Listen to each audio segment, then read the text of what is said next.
And welcome back, my fellow wayward lost souls, to Let's Play Silent Hill 2. Last time, we delved deeper into the town of Silent Hill, quite literally, dropping down many stories into the earth, going through a prison, meeting Eddie, who seems to be going a little bit off the deep end at this point, and now we find ourselves in a mysterious labyrinth. The labyrinth is unique in that it does not have a map for you to pick up that is already filled out. I've gone over this in the previous video, but James fills in the map himself. And I just want to reiterate this because it's important to know. You need to have picked up the prison map in order for James to draw the map for this area. If you did not pick up that map, he will not create a map. And a map is pretty handy here because this area is a little confusing. Now, the area I'm going to right now is optional, but there is a very cool item for us to pick up if we go here. Now, one thing to be very mindful of, we're not going to see him because I'm just going to get in and get out. Pyramid Head is stalking the circular hallway, so be careful about running around it because you will run into him. He has the same spear that he did in the Brookhaven Hospital, and that spear hurts like crazy. It kills you in 3 hits, and that's if you have full health. If your health is low enough, it can kill you in as little as 2 hits, so be very mindful of that. The reason he's using that spear is because he left his great knife in his little torture room, plus some shotgun shells. Now, there's a terrifying thought, Pyramid Head with a shotgun. But let's check out that great knife and immediately find out why Cloud's Buster Sword would not work out so well in real life. Take a look at how James moves around with this thing, and this is his running speed and his turning. Yeah, the Great Knife is not really a serious weapon, but it does have some situational uses that we're actually going to see in this Let's Play. Now, since this is as good a time as any, I just want to go over something that I really kind of glossed over, or didn't cover at all, really. Melee combat. Melee combat, in principle, is similar to how it was in Silent Hill 1, but has some unique quirks for the architecture of the PlayStation 2. The PlayStation 2 controller, the official DualShock 2, has pressure-sensitive buttons. So, to get a light attack, you need to quickly and lightly tap the button. And to get a heavy attack, which in this case we get the heavy executioner swing, oops, messed that up, you need to hit it really hard. And as you can see, both of these attacks are very slow, but they do have some situational uses. And like I said, in principle, this is not too different from how melee combat worked in Silent Hill 1, but the difference between pressing the button with force and just holding it to get a different attack is pretty noticeable. Now, one thing I want to go over, and it's a unique mechanic to melee combat in hard mode, is that if you hit a wall, your weapon will bounce off of it. That can negate your attack if you aim it improperly, but there is a certain trick that you can do with that in a specific fight, which again, we will be demonstrating that because it's by far the best way to win that fight, so look forward to that. I do want to draw attention to, I mentioned how the pressure-sensitive buttons play a role in determining your melee attack. This actually means that if you're playing on the PS2 version of Silent Hill 2, it's actually very critical that you either have an official DualShock 2 controller or a controller that is capable or was built to be similarly functional to one, meaning it has the pressure-sensitive buttons and it has true analog. A lot of third-party PS2 controllers, they do not have true analog. They have 8-directional analog sticks that don't register a full range of inputs. And for a reason that we're going to get into later, it is crucial that you have a controller for that properly registers a full range of inputs when going on a ranking run. But that is later that we have to deal with that. Now, the way I'm going is a way we actually have to go. So this is where we need to go to actually progress. You may have noticed when we first entered, there was a little doorway that was completely wired off. What's this? Some kind of fuse box? Well, I did not want to go down the ladder. Looks like we can't do anything with that. Looks like we got some sort of strange cube with faces. And, some kind of metallic box room here. What's with the doorways on the floor? I wonder if we could line these two up. Maybe we could make some progress. Let me see. So, will that do it? No. Let me see here. Let me turn it back a little bit. And I think that might do it.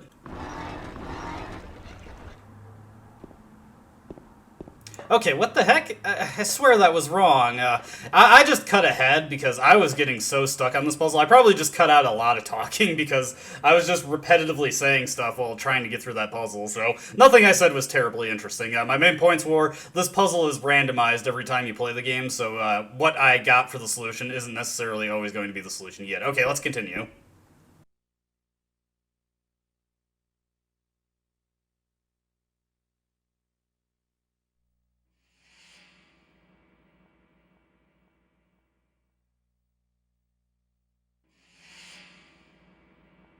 You're alive! Maria, I thought that thing killed you. Are you hurt bad? Not at all, silly. Maria? That thing, it stabbed you. There was blood everywhere. Stabbed me? What do you mean? It chased us to the elevator, and then James, what are you talking about? just before, don't you remember? James, honey, did something happen to you? After we got separated in that long hallway? Are you confusing me with someone else? You were always so forgetful. Remember that time in the hotel? Maria? You said you took everything, but you forgot that videotape we made. I wonder if it's still there. How do you know about that? Aren't you Maria? I'm not your Mary. So, you're Maria? I am. If you want me to be. All I want from you is an answer. It doesn't matter who I am. I'm here for you, James. See? I'm real. Don't you want to touch me? I don't know. Come and get me. I can't do anything through these bars. Okay. Stay right there. I'll be there soon. Well, this is a turn of events. Maria is alive, and she's doing her best to recreate the basic instinct pose there. But, yeah, that James is right to be rather confused here, because we definitely saw Maria die. She got ran through with a spear. I don't know, think about that. There's a bit of phallic imagery involved in that. Anyways, after seeing that cutscene, which you may have recognized that as being the cutscene that starts the opening video, or at the very least the FMV part, the fuse box is opened up, and there's a wire cutter jammed in it. Fortunately, James is smart enough to grab it just by the plastic end, so he doesn't zap himself. Just gonna turn the light off. Though, thankfully, these water-filled hallways, it's actually pretty easy to tell if there are any enemies waiting for you in them, because you can just hear them tromping around. Whoa, jeez. Okay, I'll leave you to it, buddy. That was unfortunate. But, yes, one interesting thing about lying figures is that when they respawn, they have a decent chance of doing so in the prone pose, where they crawl around on the ground, so it's kind of annoying if they do respawn like that, because it's pretty difficult to actually hit them. Anyways, with our handy-dandy wire cutter, we can, of course, cut through those wires. And now here's where the Labyrinth starts to live up to its name. We are put in a bunch of watery hallways. And we get terrible camera angles that keep us from actually seeing the enemies. Yeah, this is one of the most annoying areas in the game for avoiding damage. Not because the enemies are dangerous by any means, but the game just loves to give you these terrible camera angles where you cannot see them at all, and you'll step forward just a little bit and they'll nail you with acid breath. And these lying figures, it's a bit weird. These lying figures are actually kind of like super lying figures. They're like 50% more durable than the lying figures we saw at the start of the game. So they take quite a bit more handgun fire, and they're able to tank up to 3 shotgun blasts. Speaking of this guy and tanking shotgun blasts, we're just going to kick him while he's down. Now, the path that we're looking for here is cut into the wall right here. It's very easy to miss that and just walk around and go back to where you entered from. And believe me, the first time you play this, and even the first couple times... Whoa, hey. Almost ran right into that guy. I really need to memorize where all the enemies are placed here. Just kick this guy while he's down. But yeah, the first couple times I played this game, especially getting back to it, I looped around more than a few times trying to find my way. Luckily, I've played this game enough. I now know the way through the labyrinth, more or less by just muscle memory, so we're able to get through this a little bit more easily. Yeah, this time around, I just assumed that the thing was close enough to spit at us, so immediately start firing down the hallway, take him down. Let's see, we want to go this way. We are at another area where Pyramid Head is wandering around, so you don't want to go too far off the beaten path. I prefer to just head straight to where I need to go because I do not want to get stabbed. There are a handful more enemies prowling around here, so let's immediately just fire some shotgun blasts. And you know what? I'm actually going to switch to the handgun here, just so I can get a better beat on these guys. Oop. There we go. And we will just nail this guy with a couple more shots. Back up while I reload. Come on. Yeah, like I said, super lying figures take a lot more handgun fire. And for our efforts, we get handgun bullets to replace some of the bullets that I used. Not all of them, unfortunately. Let's get our shotgun back out. We're going to have a bit of a difficult fight coming up where it'll be handy to have the shotgun. Okay, well, not difficult fight, but difficult to avoid damage in. The shotgun's the best weapon for it. Okay, we immediately want to hang a left going here and just take our way up this ladder.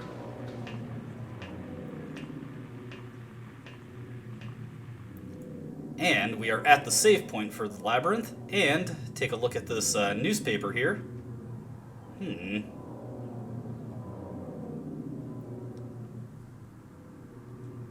The man, later identified as Thomas Oro, lumberjack, Ag 39, was discovered in the lying Pha.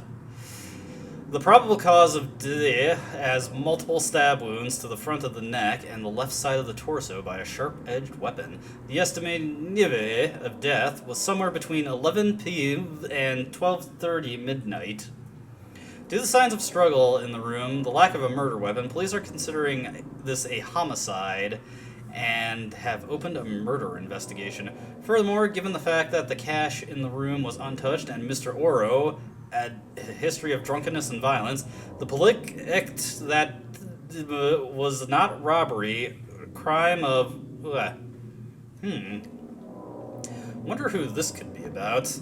Well, probably nothing. Now, heading into this hallway here, there's a whole bunch of newspaper around. Wait a minute, what? Yeah, that is weird. I wonder what that's all about. Wait.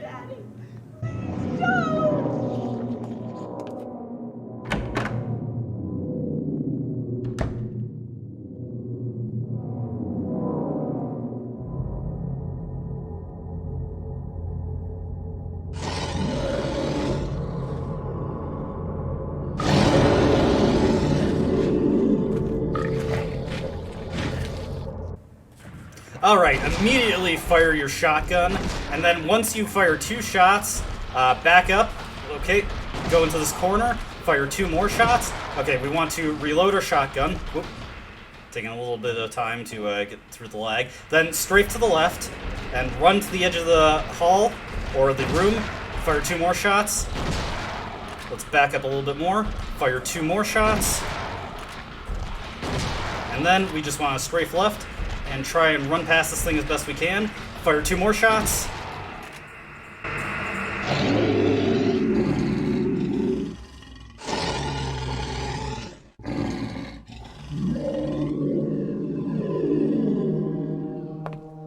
Are you okay?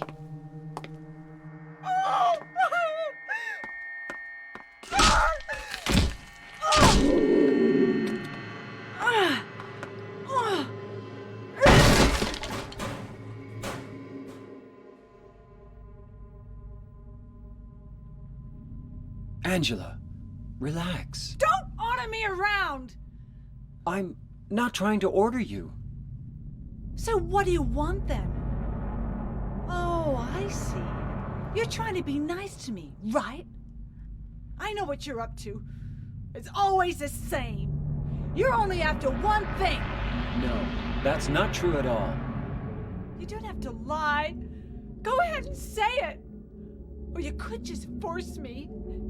Beat me up like you always did. You only care about yourself anyway. You disgusting pig.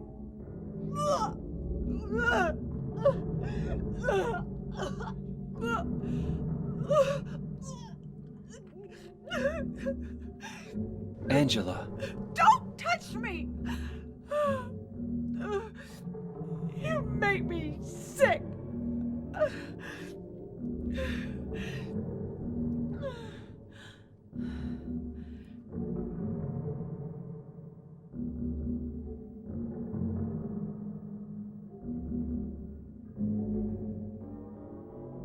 You said your wife Mary was dead, right?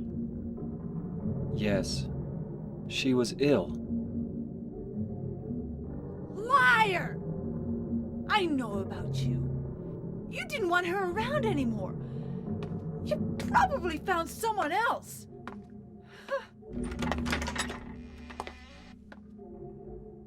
That's ridiculous.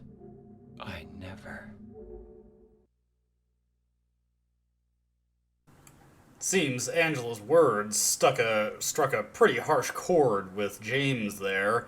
But this creature is the Abstract Daddy, and as you can probably infer from that name as well as Angela's reactions, regardless of how James sees it, Angela sees it as her father. You may notice some subtle imagery inside this room and can also make inferences based on Angela's behavior in that scene. And rest assured, I can guarantee you that any sexual imagery here is purely intentional, fully what the developers wanted you to think. With that out of the way, we can now move forward. You're forced into that room, but that's one of the rare times I actually managed to get through that fight without taking any damage. It's pretty tricky to do so due to the extremely narrow quarters you're fighting in, plus the relative size of the boss, but it's not the end of the world if you get hit. They don't hit that hard. It's just you get into a grapple attack that'll drain through your health if you don't break out of it really quickly. But it's a tricky fight to avoid damage. It's not a difficult fight by any means. As you can see, it only took 9 shotgun blasts. Now, in this hallway, we got a couple rooms to check out. Heading into this first one, and oof, that's macabre. But yes, we've got a bunch of hanged men here. At least I'm assuming they're men. Okay, James identifies them as he. Face is covered with paper. Hung for embezzlement. Okay, the old prisons of Silent Hill did not mess around. This guy's hung for kidnapping, arguably more justifiable. Swindling, perhaps not. I guess it really depends on how much he swindled and what for. Murder, okay. Let's see. Counterfeiting. Oof. And last guy over here is bodily injury. So we've got 6 men hung for 6 different crimes. I wonder what that could relate to. Now, heading over here... Oh, actually, I just want to double check real quick. I'm pretty sure I remembered this right, and I'm going to spoil how this puzzle works, but I just want to make sure I know where the man who counterfeited was, and yes, he was that one right there. I was pretty sure that's who it was, but, well, we'll get to that. Now, heading into this room here... Coming into here, we find 6 nooses, and they are lined up exactly like the hung men that we saw. Now, there are 2 placards over here, or I suppose 2 metal signs. Only the sinless one can help you here. Mistakenly pull on a criminal's rope, and your reward will be returned to you in a shape most wondrously strange. So, if you pick the wrong noose, what this does is it floods the hallway with lying figures. We don't want to do that, so we're just going to solve the puzzle correctly. But how do we figure out who is innocent? Well, on the first 2 difficulties, you get 2 signs that are rather loquacious, but they more or less just tell you who did it. But on hard mode, we get an actual thing we have to interpret here. I do not wish to die, but tomorrow I will climb the 13 steps. Please, someone answer me. Why must I die come the morning? The man in prison beside me believed me, Because they're all insane, that's why, he said. Of course, I know his opinion will change nothing. Now you know why I struck out at them, he muttered.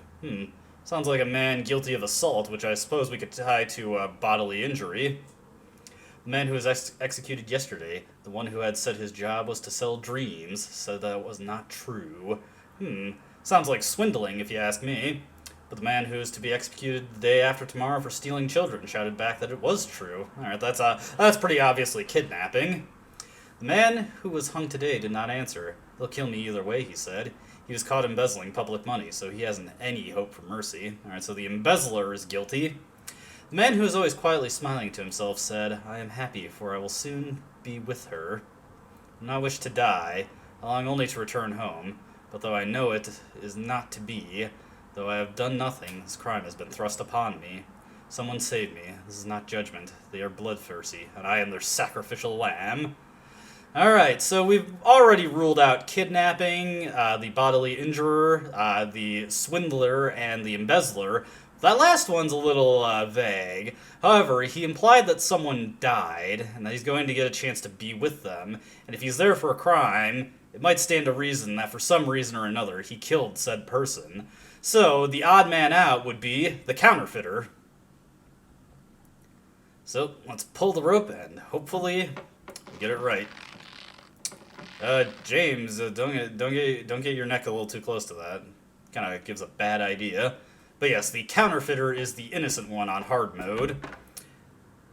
If you're curious what the answers all are, on easy mode it's kidnapper, on normal mode it's arsonist, obviously counterfeiter for hard mode, and then on extra riddle difficulty it is the thief who is innocent. And the position of the hanged men can be slightly randomized, which is why it's important to check who is guilty of what crime.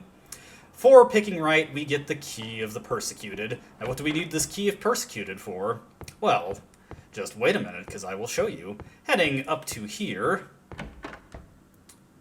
we'll find that there is a gate that has a valve to open it, but the valve is secured with a handcuff. So, we needed to use the key of the persecuted to release the handcuff. Alright. Simple stuff here. Now let's just crank that valve and get this out of the way.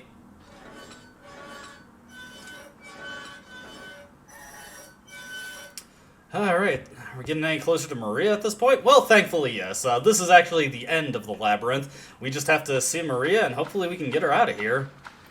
Alright, heading down this way. Just take a quick turn to the right. Looks like there's another gate, but this one's locked. No key for this one. We'll just have to come back for it. Alright, through this door. Let's see if Maria's on the other side.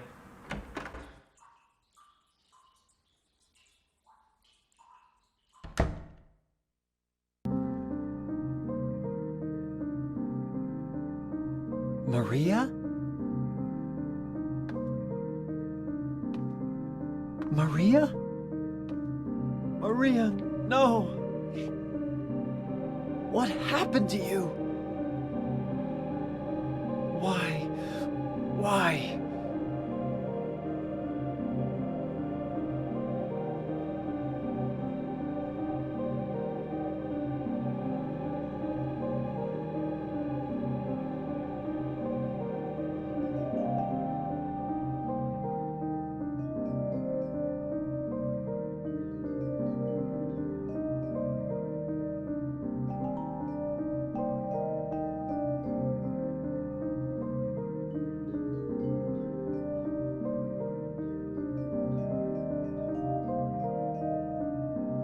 Mary.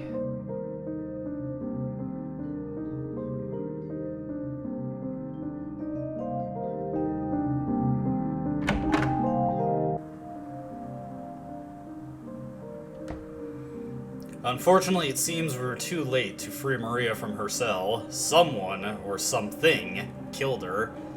So, once again, Maria is dead. Although, at least in this time, James couldn't have reasonably done anything to really save her. It is strange that she came back at all. I can't imagine how she survived Pyramid Head's attack. Now, one thing I want to note is that doorway leading back into Maria's cell, if you check it repeatedly, it contributes to her ending. So again, that's another thing that if you want to get Maria's ending, you have to spam checking that door. Or that's one of the things you can do to contribute to it. Now, heading into here, we've got what seems to be a graveyard, you know, with all the tombstones and everything. Only stands to reason. One of the graves seems to be open. We can probably presume what we have to do with that one. Let's just check these tombstones, though. Let's see. Eddie Dombrowski. It's a little morbid. Angela Orozco. Huh. Those graves are already partially filled in. The only one open over here belongs to James Sunderland. I don't want to think too hard about that, what that implies. I gotta say, though, Angela's last name, Orozco, the first 3 letters, Oro, wonder if it has any relation to the mysterious Jack Oro in that newspaper that we read. Well, I'll just spoil it to you. Jack Orozco is Angela's father, and it probably doesn't take too much mind power to figure out what exactly this knife was used for. So, this is where we're going to end this video. A little bit shorter than what I normally do, but we actually do have quite a bit coming up as soon as we jump into that grave, so I don't want to go over long on this video. We have a couple long cutscenes and a boss fight to go through, so I feel like that'd be better tackled in the beginning of the next video. So, this is where I'll leave you. As always, I hope you enjoyed watching, and I hope to see you next time. Until then, though, goodbye.